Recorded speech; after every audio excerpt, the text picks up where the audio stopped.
सो hello everyone. HSC board exam 2026 काफ़ी ज़्यादा नज़दीक है। आज हम organisation of commerce and management यानी ओसीएम का सारे इंपॉर्टेंट चैप्टर्स और सारे इंपॉर्टेंट क्वेश्चंस देखेंगे। ये वीडियो किसी जनरल एडवाइस पर बेस्ड नहीं है, बल्कि 5 साल के पेपर्स और ऑफिशियल बोर्ड मार्किंग स्कीम के डेटा पर बेस्ड है। हम देखेंगे कि कौन से चैप्टर्स आपको टॉपर बना सकते हैं और 8 मार्क्स के क्वेश्चंस कन्फर्म कौन से चैप्टर से आने वाले हैं। सबसे पहले अगर आपको 90 प्लस स्कोर करना है तो आपके 3 चैप्टर्स सबसे स्ट्रांग होने चाहिए। सबसे पहला है चैप्टर नंबर 4 जो कि 20 मार्क्स कंसिस्ट करता है और ऑप्शन के साथ 27 मार्क्स। उसके बाद आता है चैप्टर नंबर 8 जो कि है 15 मार्क्स के लिए और 20 मार्क्स विद ऑप्शन आता है।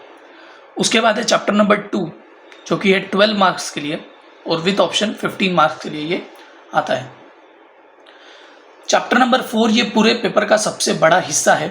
हर साल क्वेश्चन नंबर 8 जो है लॉन्ग आंसर ये यहीं से आता है। उसके बाद chapter number 8 second most important chapter है।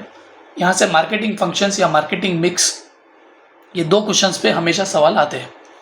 चैप्टर नंबर 2 जो कि फंक्शंस ऑफ मैनेजमेंट, यहाँ से डिस्टिंग्विश बिटवीन और केस स्टडीज हमेशा आते हैं। अगर हम बात करें कि कौन से चैप्टर्स कौन से क्वेश्चन में आ रहे हैं तो हम उसको भी देख लेते हैं।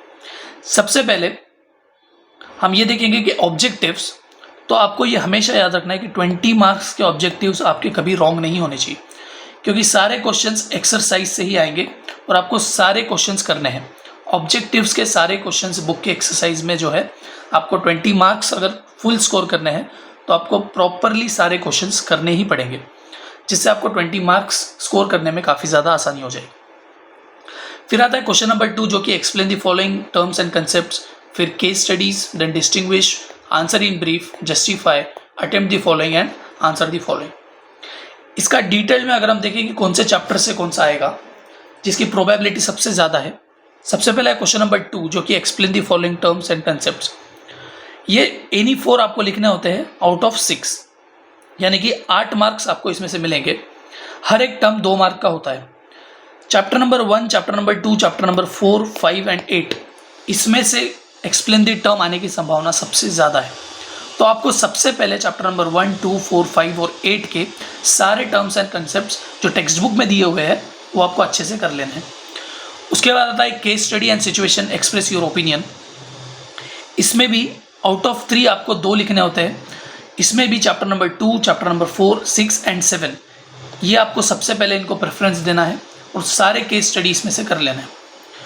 उसके बाद आता है डिस्टिंग्विश बिटवीन, जो कि आपको 4 में से 3 लिखने होते हैं और 4 मार्क का 1 होता है। इसके अंदर आपको चैप्टर नंबर 2, 5, 4 और 7 ये चारों चैप्टर से आपको चारों चैप्टर के डिस्टिंग्विश अच्छे से कर लेने हैं, क्योंकि प्रोबेबिलिटी सबसे ज़्यादा है डिस्टिंग्विश बिटवीन का इन चैप्टर से आने का। उसके बाद आता है आंसर इन ब्रीफ।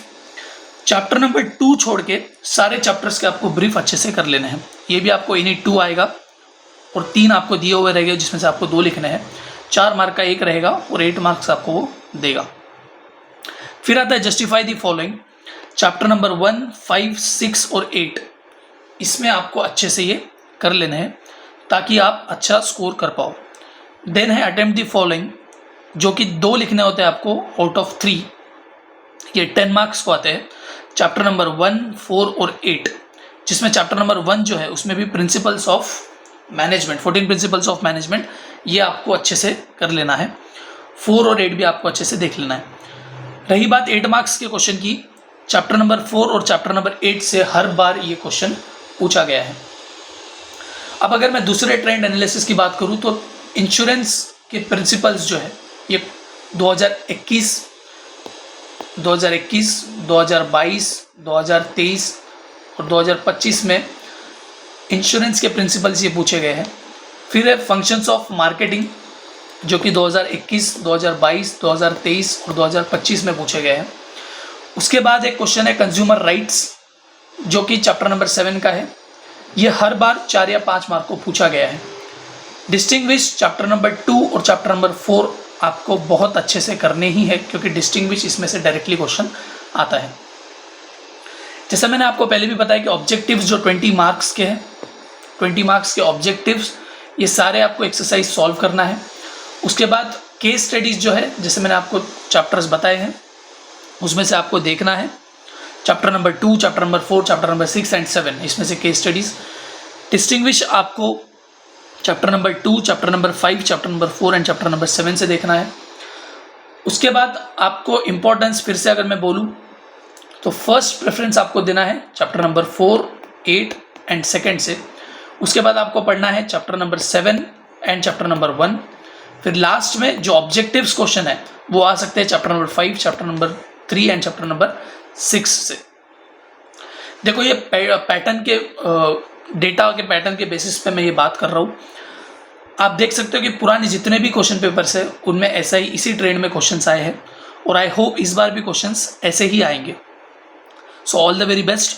आपको ऐसे अगर आप अभी कुछ दिन ही बचे हैं तो आप सबसे पहले इन चैप्टर्स पे ज़्यादा फोकस करिए ताकि आपको ज़्यादा से ज़्यादा मार्क्स आए। Thank you.